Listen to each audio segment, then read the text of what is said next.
Morning guys, and welcome to Midwest Whitetail. It is October 18th and it's been one of the slowest and toughest Octobers in recent memory, but things are finally starting to shift a little bit in a positive direction. We're having new bucks show up. Some of the bucks we've had on camera are starting to move a little bit more, a little closer to daylight. We've had a couple solid cold fronts come through. They're starting to ignite everything. So if you've struggled like we have, don't get discouraged, because better days are definitely ahead.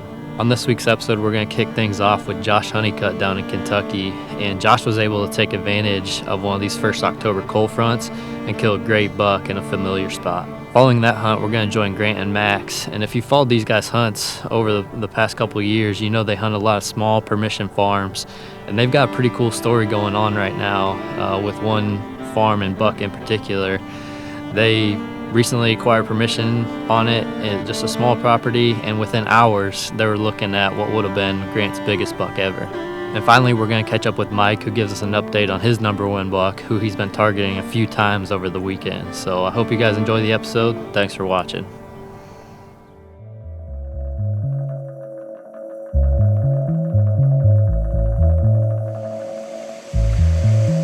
So it's kind of my first real set of the year. I've actually been out a couple of times, but we hunted up in Ohio during the first week or so of the season.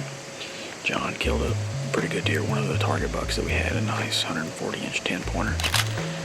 I've only hunted up there 2 days, didn't see much, and then actually missed a deer because of a faulty crossbow, but that's neither here nor there.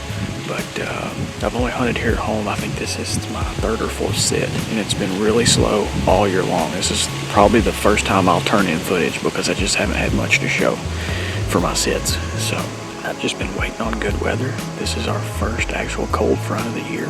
Pushed through early this morning, late last night, early this morning. And I'm hoping that, we see something tonight. We've got 3 mature bucks on camera here on the North Farm so far. It's a little below the average, but we've got a lot of acorns on the ground, and we don't invade the timber with cameras here. So I think they just haven't started really pushing out into the CRP yet. That's my hope. And if they are, maybe they just haven't hit the cameras. But kind of doing an observation set tonight. As you can see, I've got the orange on. It's a early muzzleloader season. It's a 2-day season here in Kentucky. And, it's one of those things where maybe I'll see a deer that we haven't got on camera. Maybe I'll see one of the 3 mature bucks that we have had on camera. Either way, it's going to be fun. And we're just now really starting to get started for the year. Hopefully it just, it can only improve from here, really. So, settled in here on the North Farm. Hope we see something good this afternoon. I've already had a couple of deer push through, so we'll check in with you later.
I can't even believe that. I don't even have a clue what deer that is. He's just a big old deer. Never seen him in my life.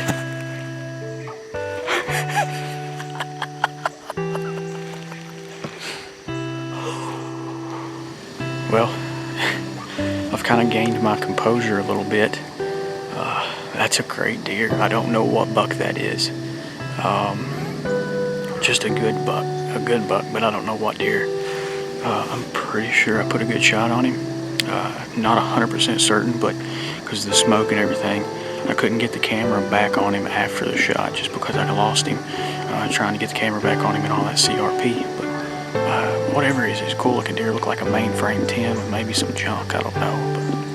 But rarely do I shoot a deer that I don't have pictures of. But if I killed that deer, it'll be the first one in quite some time that I've never seen before. So this place is magical. Last year on the early muzzleloader season, I killed a buck out of this stand, a deer we called the 9. Today is the opening day of early muzzleloader season too. So even though last year I think it was the second day, but almost a year later, I'm gonna kind of let things calm down. There's a lot of deer still around me. I've seen over 50 deer this afternoon. This cold front has really got them on the move, so we'll see what happens. I'm going to pack up, climb down. Hopefully we've got a dead deer on the ground.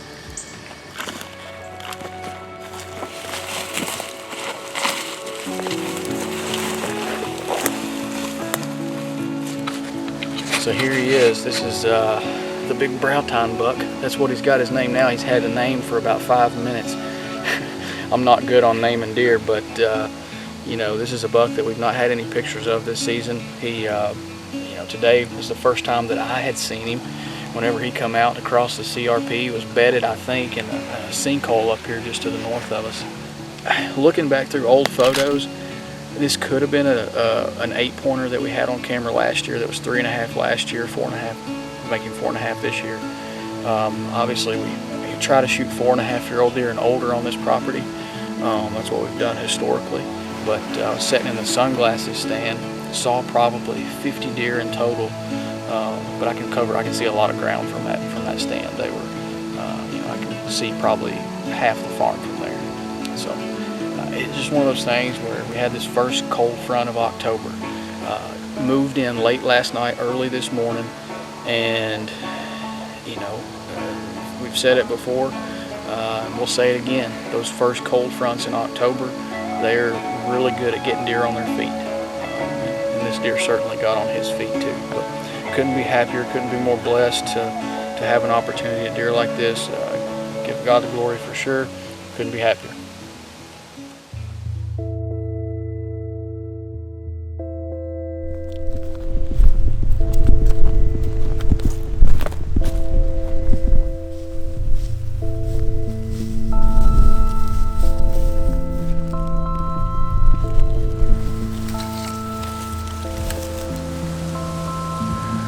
Alright, well here we go.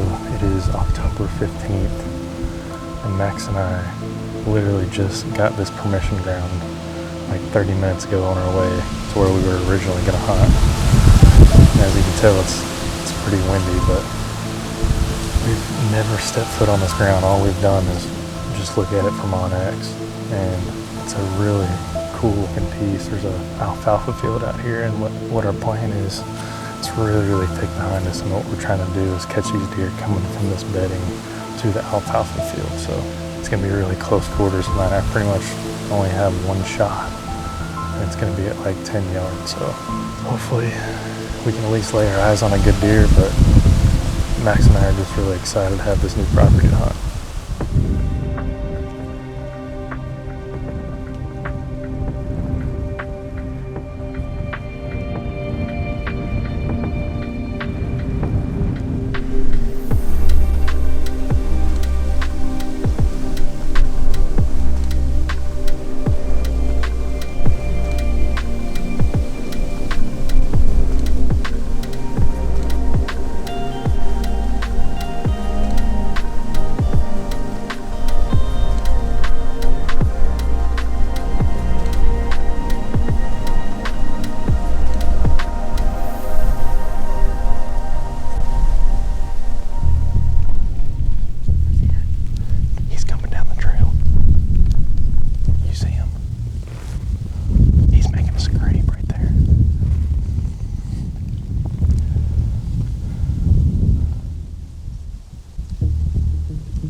All right, guys, well, what a hunt that was. The reason we didn't do the closing interview in the tree is just because we want to try to sneak out of there as quietly as we could.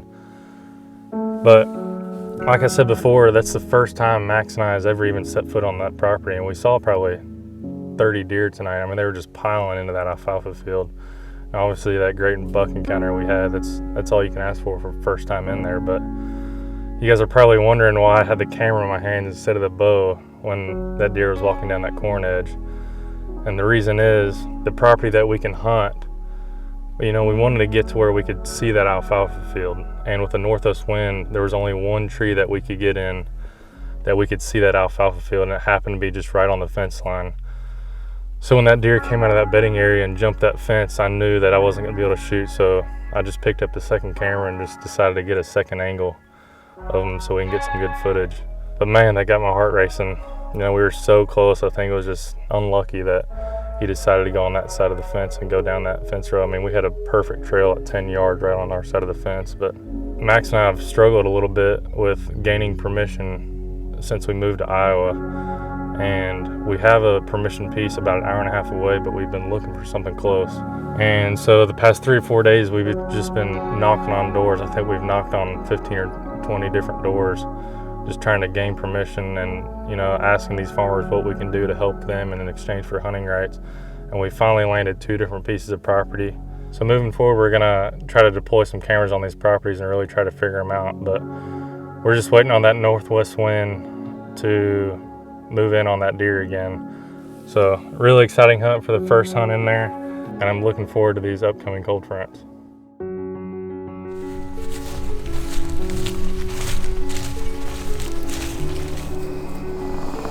I'm excited. It's the first afternoon set out of the cherry tree this year, and I think the wind's going to hang on where we can hunt this front out of this set this weekend, so I'm looking forward to that. I had chubs on camera last night down on the creek bottom at around 7 o'clock, 7:03, just a few minutes after legal shooting, so that last little front's got him moving a little bit early.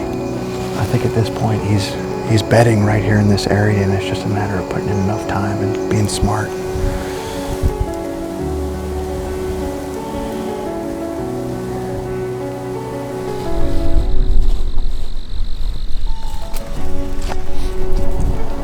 It's Friday, October 15th. It's about 5 o'clock.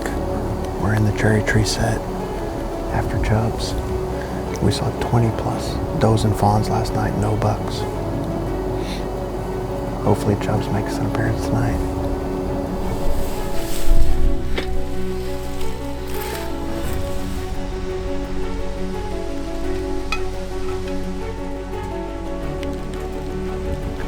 It's Saturday, October 16th. We're doing a hanging hunt in a new spot. I just dipped down off this clover field that's on top of the hill here, overlooking this creek bottom. It's not a very big chunk of timber, but this is where I'm getting the most pictures of chubs. And this is the camera he's been on just about, you know, every other evening at around 7:30, between those times. He hits this camera so close, so, you know, quickly right after dark that I think he's just bedding somewhere in this stuff.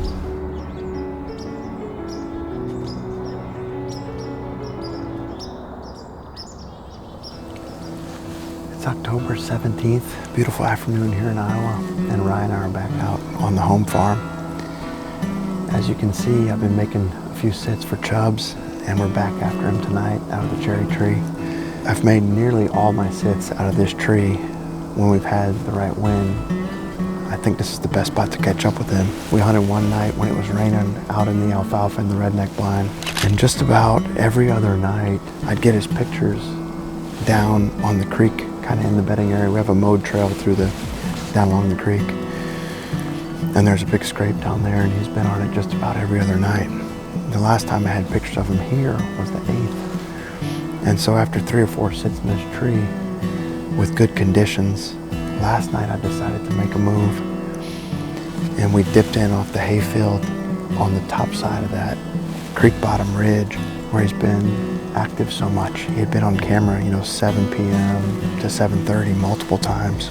And so the one time I flipped a coin about coming here yet again, and staying true, and just, I know if I sit here enough times I'll catch up with him right here, but I wanted to try it.